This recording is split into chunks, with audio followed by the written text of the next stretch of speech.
الومناٹی تاریخ کی پراسرار ترین خفیہ تنظیم کے بارے میں ہم کیا جانتے ہیں؟ الومناٹی نام کی ایک خفیہ اور حقیقی سوسائٹی کا قیام 245 برس قبل ہوا تھا، اور اسی نام کو ایک افسانوی تنظیم کے لیے بھی استعمال کیا گیا جس کا برسوں سے سازشی مفروضوں سے تعلق جوڑا اور سمجھا جاتا ہے۔ کئی لوگ سمجھتے ہیں کہ ایک خفیہ مگر پراسرار عالمی تنظیم ہے جس کا مقصد دنیا پر قبضہ کرنا ہے، اور یہ دنیا میں ہونے والے بڑے انقلاب اور نامی گرامی افراد کے قتل میں ملوث ہے۔ لیکن الومناٹی حقیقت میں کون تھے اور کیا وہ واقعی میں دنیا پر قابو پا چکے تھے؟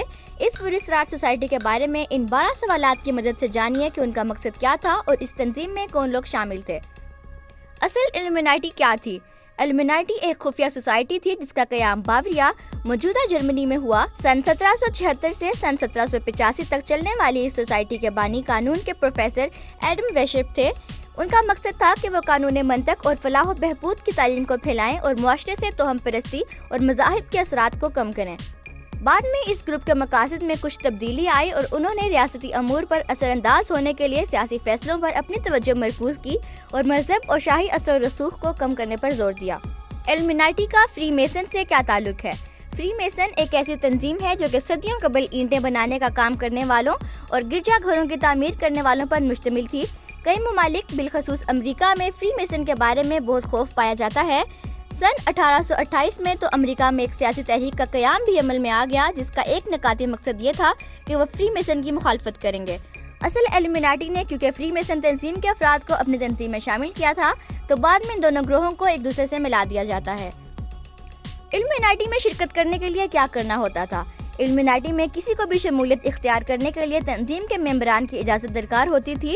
اس کے علاوہ تنظیم میں شامل ہونے کے خواہش مند ممبران کے پاس نہ صرف مال و دولت کا ہونا ضروری تھا بلکہ معاشرے میں اچھی ساکھ بھی ضروری تھی۔ البتہ بعد میں اندراجات میں اضافہ کر کے اس نظام کو مزید پیچیدہ کر دیا گیا اور تنظیم کا مکمل ممبر بننے کے لیے 13 مختلف شرائط کو پورا کرنا لازمی قرار دیا گیا۔ کیا الومناٹی مخصوص رسومات ادا کرتے تھے؟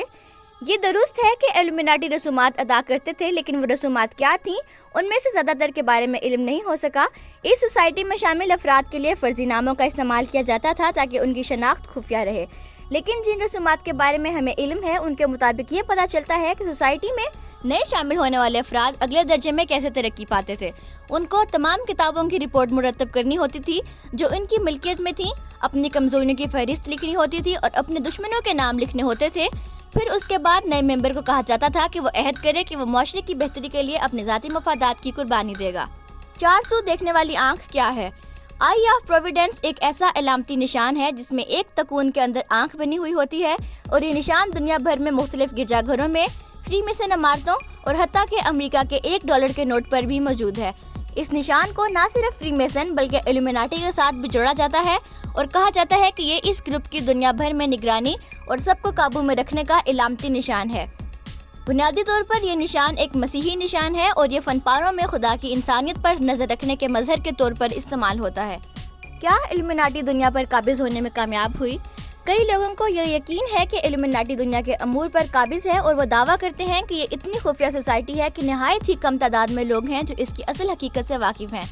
کیونکہ الومناٹی کے کئی ممبران فری میسن گروپ میں شامل ہو گئے تھے اور فری میسن سے منسلک افراد نے الومناٹی گروپ میں شمولیت اختیار کر لی، تو یہ کہنا مشکل ہے کہ یہ صرف الومناٹی اپنے مقصد میں کس حد تک کامیاب ہوئی۔